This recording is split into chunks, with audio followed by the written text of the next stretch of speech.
Did you know a hummingbird's heart beats 1,200 times per minute, but an eagle's heart beats only 300? The hummingbird burns through its entire body weight in nectar every day just to survive. The eagle can soar for hours on a single thermal. Guess which one lives longer? I met a music producer who bragged about finishing 3 beats before lunch. "Speed is everything," he said, showing me his output dashboard like it was a high score.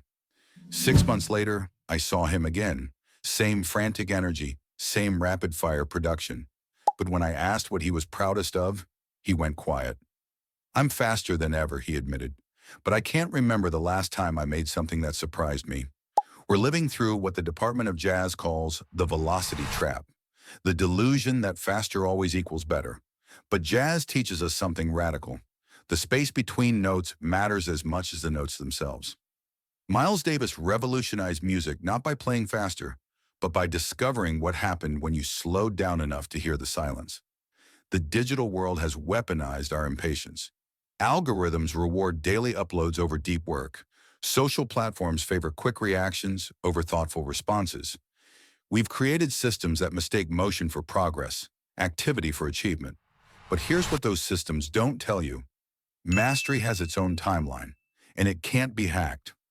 Charlie Parker spent years practicing scales 12 hours a day before anyone knew his name. Coltrane would run the same progression hundreds of times until it became part of his DNA. They understood something we've forgotten. The faster you want to go in public, the slower you need to go in private. Rushing through fundamentals is like trying to build a skyscraper on quicksand. Real wisdom operates on geological time. It accumulates in layers, deepening with pressure and patience. When you choose speed, you're choosing the surface. When you choose depth, you're choosing the foundation that everything else will be built on. Jazz improvisation looks effortless precisely because it's built on years of invisible preparation.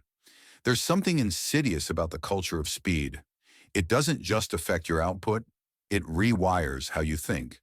When you train yourself to seek immediate gratification, you lose the ability to tolerate the discomfort that comes with real growth. Boredom becomes unbearable. Repetition feels like failure. But both are essential ingredients for breakthrough. Jazz Ascensionism offers a different path. Build your practice like you're composing a life, not chasing a deadline. Value the rehearsal as much as the performance. Measure progress in depth, not distance. Because when you finally step into the spotlight with something real, it won't matter whether it took a week or a decade. People will feel the difference between something quickly made and something carefully crafted. This week, choose one thing you normally rush and give it the time it deserves.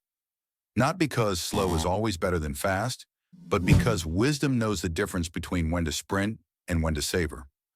The hummingbird may be impressive for a moment, but the eagle commands the sky.